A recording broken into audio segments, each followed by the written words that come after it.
রাজশাহীর বাঘায় ভেজাল গুড় তৈরির কারখানায় র্যাব-৫ ও জাতীয় ভোক্তা অধিকার সংরক্ষণ অধিদপ্তরের যৌথ অভিযান পরিচালনা করেছে। বুধবার সকাল 7:30 থেকে শুরু হওয়া এই অভিযান চলে বেলা 11:15 পর্যন্ত। অভিযানে চিনি, রং, হাইড্রোজ সহ বিভিন্ন ক্ষতিকারক উপাদানে গুড় তৈরি করার প্রমাণ মিলেছে। 5টি কারখানাকে মোট 2 লাখ টাকা জরিমানা করা হয়। জরিমানার মধ্যে শাল্টু, লালটু ও মুক্তার আলীকে 50,000 করে, 1.5 লাখ টাকা, ইনারুলকে 20,000 টাকা এবং মোহাম্মদ এনারুলকে 30,000 টাকা জরিমানা করা হয়। ভোক্তা অধিকারের উপপরিচালক ইব্রাহিম হোসেন বলেন, এসব গুড়ে খেজুর বা আখের রস নেই এবং এটি স্বাস্থ্যের জন্য মারাত্মক ক্ষতিকর। এখানে আসলে গুড়ের নামে যেটা হচ্ছে, যদিও আমরা বাজারে এটাকে খেজুর গুড় হিসেবে বাজারজাত হয় বলে জানি বা আমরা কিনি, কিন্তু এখানে আসলে খেজুর রসের ছিটে ফোটাও নেই।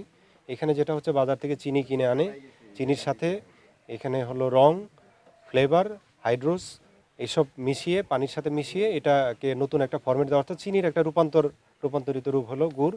এখানে খেজুরের গুড় বা আখের গুড় কিছু নেই, টোটালি হলো চিনি দিয়ে গুড় তৈরি করা হচ্ছে এবং যেই সব উপাদানগুলো মিশানো হচ্ছে এগুলার মানব স্বাস্থ্যের জন্য ক্ষতিকর এবং মানব স্বাস্থ্যের ঝুঁকি আছে। পাশাপাশি যে প্রক্রিয়াটাতে এরা উৎপাদন করছে, যে জ্বালানি ব্যবহার করছে এবং যেই ড্রামগুলো ব্যবহার করছে, কেমিক্যাল ড্রাম, এগুলাও মানব স্বাস্থ্যের জন্য ক্ষতিকর। র্যাব-৫-এর উপ অধিনায়ক মেজর মুস্তাফিজুর রহমান জানান, এটি মানুষের জন্য বড় ধরনের হুমকি।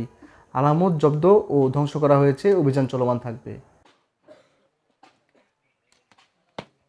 অলমোস্ট প্রায় প্রতিটা বাড়িতেই এই রাজশাহী বাঘা এলাকার আরানি এলাকায় এরা আপনার একটা ক্ষুদ্র ইন্ডাস্ট্রি গড়ে তুলছে এই ভেজাল গুড়ের। এখানে একটা আছে সম্ভবত নাটোর, আর একটা আছে। বেসিক্যালি এই দুইটা জায়গার মধ্যেই হয়তো বা বাংলাদেশের সিংহভাগ গুড়ের যে সরবরাহ হয়ে থাকে বেসিক্যালি এই এলাকা থেকে আর নাটোর থেকে আপনার হয়ে থাকে। তো এটা আসলে পরিমাণটা অনেক। তো আজকে আমরা এই পর্যন্ত 4টা বাড়িতে করেছি। আমরা পরবর্তীতে আরও কিছু বাড়িতে অব্যাহত রাখবো এবং শুধু আজকেই শেষ না, আমরা বারবার আসতে থাকবো, এখানে বারবার আসতে থাকবো। এবং ভোক্তা অধিকার ভাই যিনি বললেন যে পরবর্তীতে আমরা যখন আসবো, সেম ঘটনা যদি পুনরায় ঘটে, তো সেক্ষেত্রে আমরা নিয়মিত মামলা রুজু করার মাধ্যমে যে আইনগত যে ব্যবস্থা ওটা গ্রহণ করা হবে।